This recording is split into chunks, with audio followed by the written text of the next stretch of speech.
قبل ما نتكلم في اي حاجه او قبل السلامات، خلينا نتفرج على المشهد ده سوا. كنت قادر اشوف كل حاجه بوضوح. كنت متاكد من اللي انا بعمله. صباح الفل او مساء الفل عليكم حسب حضرتك تسمعني فيه، واهلا وسهلا بيكم في حلقه جديده من برنامجكم مسرح الاساطير والافلام.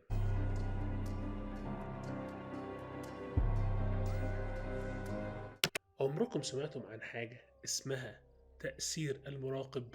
النظريه دي بتقولك ان الماده بتغير من حالتها اول ما بيتم ملاحظتها. نفس الكلام ده بيتم مع الانسان اول ما يعرف ان في حد بيلاحظه او بيراقبه. النظريه الاساسيه مرتبطه بفيزياء الكم اللي هي الكوانتم فيزيكس، ولكن انا اكيد اشرح الكلام حسب كلام مجعلص عليا وعلينا كلنا، كلام كبير قوي يصعب على امثالي فهمه. وقلت ان خلينا في الجانب الفلسفي اللي احنا بنتكلم فيه في البرنامج ده واللي احنا نقدر نفهمه. كلنا يا جماعه بدون استثناء بنغير من تصرفاتنا اول ما نعرف ان في حد بيراقبنا، ومش شرط بالشكل البوليسي او الاستخباراتي او هكذا. ولكن خليني اديكم مثال. لو احنا داخلين امتحان، سواء مدرسه سواء تعليم whatever، يعني داخلين امتحان وعارف ان الاجابات اللي انت هتجاوبها دي مربوطه باسمك وبشخصك، هل هتتصرف على طبيعتك ولا هتكون حذر من اللي انت بتكتبه وتكون بتراعي اللي بتكتبه عشان عارف ان الاجابات دي راجعه عليك وهيتعرف ان انت اللي جاوبت الاجابات دي؟ نفس الفكره مع اختلاف الاشخاص. تعاملي مع اصحابي غير تعاملي مع مراتي او خطيبتي او مثلا واحده لسه انا معجب بيها. كل علاقه من دول هتختلف تعاملي مع الاشخاص اللي فيها حسب قربي او بعدي او حسب اللي انا عايز اوريه لهم. ليه بقى؟ لان عارف ان هم كاشخاص زيهم هيبصوا على تصرفاتي وهيقيموها. وفي بعض الاحيان زي مثلا لو معجب ببنت او انت معجبه بولد، هتبقى عايز تصدر له احسن صوره عندك. كمان بقى في نظريه في علم الميتافيزيكس اللي هو علم ما وراء الطبيعه مش المسلسل عشان بس ما نسرحش من بعض. بيقول لك ان وعي الانسان مش حاجه بس، مش حاجه بتتلقى وخلاص وقاعده بدون ما تعمل فعل نشط. قلت لك لا، ان وعي الانسان وادراكه قادر يغير القدر او قادر يغير من احداث حياته اللي بتحصل له كل يوم. لا، هو كان بيقول لك ان الاشياء والاشخاص بالذات بتتغير وبتغير من تصرفاتها وطبيعتها اول ما بنبدا نلاحظها، او خلينا نفرق الجمله المره دي، اول ما نبدا نراقبها. زي مثلا فكره اول ما تبدا تراقب حد او تلاحظ تصرفاته. الشيء العجيب ان انت وانس ان انت عملت كده هتلاقي الشخص ده تصرفاته مختلفه. بسببين؟ بسبب ان انت بدات تراقبه. فنفس النظريه، هو ابتدى تصرفاته تتغير عشان لاحظ انت بتراقبه، وفي نفس الوقت عشان انت كشخص منظورك اختلف. اول ما بدات تراقبه هتبدا تحلل كل تصرف، هتبدا تركز في كل كلمه بتقال، مش زي ما انت كنت بتتابع وخلاص. فمنظورك عن الشخص ده اساسا اتغير. ومش بس كده، دي بتأثر عليك انت وعلى رؤيتك للحياة وعلى تصرفاتك اللي بعد كده. لان زي ما بقول لكم انت بدأت تركز في كل تفصيلة بتحصل، تبتدي تفكر، تبتدي تقعد تفكر قبل من اي خطوة بتعملها، وهوب كل حاجة في حياتك اتغيرت زي ما هم قالوا. والواقع اللي انت عايش فيه مبقاش نفس الواقع اللي كان قبل ما انت تبتدي تراقب او تركز في الاحداث بالشكل ده. وده كله بسبب ان احنا بدأنا نشوف الحياة بمنظور معين، وهو منظور المراقب. الجميل بقى انهم بيقترحوا حل سهل جدا وتحسه عبيط لما تسمعه. بيقول لك انت عشان تغير اللي بيحصل ده وتبطل تعيش في المود ده، لازم تحول نفسك من مراقب لملاحظ. وعلى رأي كابتن ميم الله يرحمه، واحد يقول لي يعني ايه اكون ملاحظ؟ اقول له انا اشرح لك. خلينا كده ناخد نفس الكلام ده ونطبقه في سياق كرة القدم. المراقب ده خلينا نتخيله زي واحد بيحلل الاداء، بيتفرج على الماتش ويشوف ايه اللي حصل وليه حصل ده كده، وبيكتب تقرير او فيدباك عنده عشان يبلغ بيه وحاجة مرتبطة بالماتش. على عكس واحد تاني قاعد ملاحظ بيتفرج وخلاص، ولا هو ممكن ما يكونش ليه في الكورة اساسا، قاعد بيتفرج وخلاص، وممكن يكون جاي بيستمتع بيضيع وقته. ابص هنا الفرق، واحد كل فعل اتعمل في الحدث ده اللي هو ماتش الكورة بيحلله وبيفكر ايه اللي ممكن يحسنه او ليه اتعمل كده، واحد تاني مجرد بيتفرج. وهو ده بالنسبة لي الفرق بين المراقب والملاحظ. نفس الكلام نقدر نعمله في حياتنا لما لما نتوقف عن ان احنا نقعد نفكر ليه الشخص ده عمل لي كده، طب ليه هو اتصرف كده، طب ليه هو اذاني بالذات. ومش بقول لك ولا بقول لك ان احنا يا جماعه نسيب حقنا ولا انت ايه تسيب كل واحد يعمل اللي هو عايزه، ولكن بقول لك في بعض الامور وبعض الاشخاص مش محتاج تحلل تصرفاتهم. لان خلاص انت حتى لو حللت تصرفاته مش هيفرق حللتها ليه، مش هتوصل لحاجه. لان ببساطه هو ده بقى دور المراقب. انت كل فعل بيخش او بيعدي قدام عينك او مخك بيسجله تقعد تحلل فيه. زي ما انت بتشوف تعبان بتقول هو ليه تعبان، هو ربنا خلقه كده. في ناس دورها مثلا او شخصيتها كده، ممكن انت شخصيتك ما تمشيتش مع شخصيتهم. ممكن انت شخصيتك ما تمشيتش مع شخصيتهم. فده الفكرة، انه مش شرط حل ومش شرط اعرف ليه اللي حصل ده كده. عشان مش هيفيدني بحاجه ولا هيخليني ولا هيحسن الواقع بتاعي في شيء. واحد اذاني، لما اعرف ليه اذاني ده يحسن في الواقع بتاعي ليه. ممكن اعرف انا عملت ايه غلط فتجنب اعمله، ولكن كون افكر هو ليه اذاني وليه عمل فيا كده وليه الدنيا الواحد الكلام ده مش هيوصلنا لحاجه، بل بالعكس ده هيعيشنا في كآبة وتعاسة ونحس ان احنا مظلومين يا عيني والناس كلها مضطهدانا وان احنا مفيناش غلطات.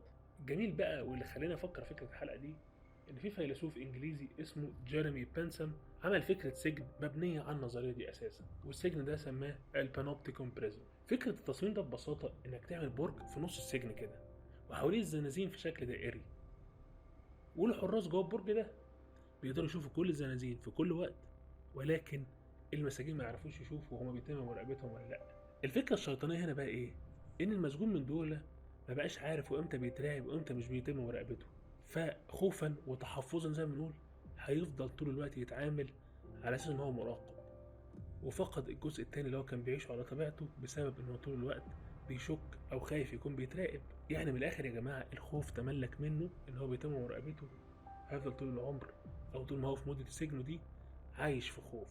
وده بالظبط اللي بيحصل في حياتنا النهارده للاسف. احنا بقينا عايشين يا جماعه في بانوبتيكم رقمي، مش بقول السوشيال ميديا بس، ولكن التليفون اللي ماسكه في ايدك، الكاميرات اللي في الشارع، كل حاجه بيتم مراقبتها وبيتم تصويرها او توثيقها زي ما بيقولوا. دي مش حاجه وحشه، في جزء منها حلو جزء منها وحش، ولكن فكر معايا كده، احنا كلنا دلوقتي لما نيجي نكتب بوست على الفيسبوك او نكتب تويت على اكس او اي حاجه او حتى نقول راينا في الشارع، انت طول الوقت عارف ان انت ممكن يكون بيتم تصويرك، او ممكن الكلام اللي انت تكتبه ده ناس تربطه بيك وفي ناس تشوفه زي ما بنقول على الملأ، فهتفكر 1000 مرة قبل ما تكتب أي كلمة غلط أو تعمل أي تصرف. إحنا لسه بنشوف أحداث كتيرة في اليومين دول أو بالصدفة، قبل ما تعمل أي تصرف عشان عارف إن أنت هيتم فضحك على العلن أو هيتم مراقبتك من جميع الناس اللي حواليك، سواء هم متابعين ليك أو مش متابعين ليك.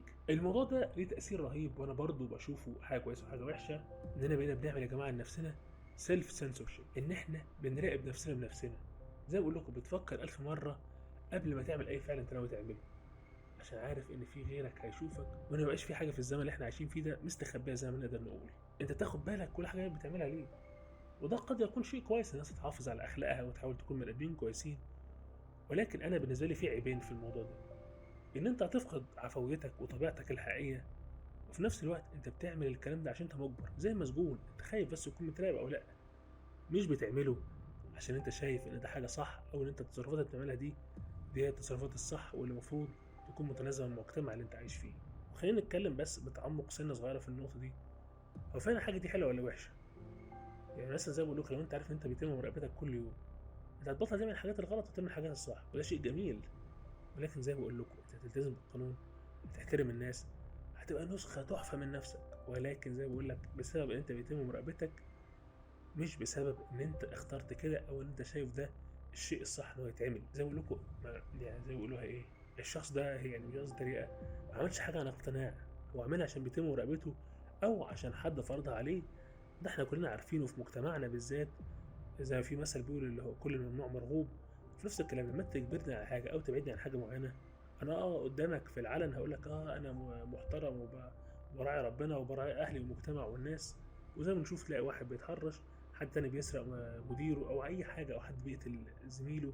مصايب كتيره بتحصل وانس ان الشخص اتحط في ضغط ما، بتطلع حقيقته اللي هو مخبيها عننا بسبب خوف من المجتمع، مش بسبب اقتناعه ان ده غلط يعمله. بس زي ما قلنا في الاول، الوعي ده يا جماعه ممكن يبقى سجن لينا. لما تبدا تراقب كل حاجه، تحلل كل حاجه، تشك في كل حاجه انت بتعملها، هتفقد القدره ان انت تعيش اللحظه اللي هي كنت قلتها في حلقات سابقه، كاربي دين، استمتع باللحظه، عيش اللحظه اللي انت عايش فيها دي، استمتع بالحاجه اللي انت بتعملها.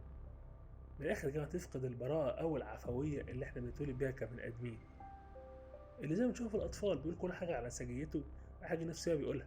تلاقي الطفل من دول يروح عند عمته ولا عمه ولا اصحاب باباه، ايه ده احنا ما بناكلش دي يعني لما بيكون مش عايز ياكل بس على سجيته، مش قصده يحرجك او حاجه، ولكن هو بيقولها بعفويه الاطفال، اللي هو ايه ده ما شفتهاش قبل كده دي. واحنا تدريجيا لما بنكبر وزي ما بنقول نتماشى مع اعراف المجتمع والاخلاقيات والشكل الاجتماعي اللي احنا نحاول نصدره مع مختلف المستويات الاجتماعيه، بنفقد الحاسه دي او حته العفويه اللي احنا فيها دي. نفس الكلام ده بيحصل لما نقعد نحلل او نفصص كل حاجه بنعملها. وعشان ما نغيش كتير ارجع اقول لكم واقول لنفسي ان الحل اننا نكون في بعض الاشياء وفي معظم الحياة طالما الحاجة دي مش مهمة نكون ملاحظين، نتفرج على اللي بيحصل، نأوبزيرف زي ما بيقولوا، من غير ما نتدخل ومن غير ما نقعد نحلل ونعرف كيف بدأ الخلق وليه الحاجة دي حصلت وليه ما تمش اختياري وليه الشخص ده ما حبنيش. تقول لي يعني ايه؟ اقول لك يعني يا صديقي العزيز، شوف الحاجات زي ما هي من غير ما نتعلق بيها، من غير ما نحللها لحد ما نموتها، من غير ما نعرف الاسباب. يعني انا شخصيا بتكره كلمة ليه، سواء مع والدي في الشغل مع اي حد، محدش يسألني ليه، حصلت ربنا امر بكده. طالما حاجة يعني خلاص يعني ملهاش لازمة معرفة السبب، خلاص مش لازم الفضول ياكلك وتعرف ليه، ومش لازم اقول لك ليه. خلاص انا حصلت حادثه، ايه اللي ليه يعني حصلت، انا خلاص اتخبطت. يعني على راي محمد ابو عاطي ربنا يكرمه يا رب ويرجع لنا تاني، يعني مش لازم تسال ليه ما ينفعش اقول له مش لازم تسال ليه، خلاص عديها يعني خلينا يا جماعه طبعا نعيش الحياه بوعي، ولكن من غير الوعي ده ما يسيطر علينا وياكل من عقلنا طول الوقت، ومبقاش عارفين نستمتع باي حاجه تانية احنا عايشين فيها.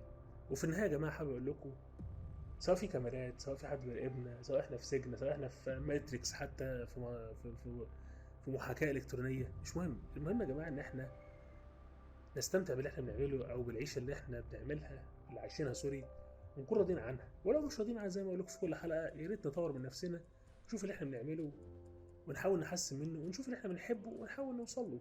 لأن في الآخر المراقب مش هو الحكومة ولا المنظمات السرية ولا أي حد، غير هو احنا نفسنا، احنا اللي بنراقب نفسنا، واحنا اللي بنوقف الحياه وبنبوظها على نفسنا.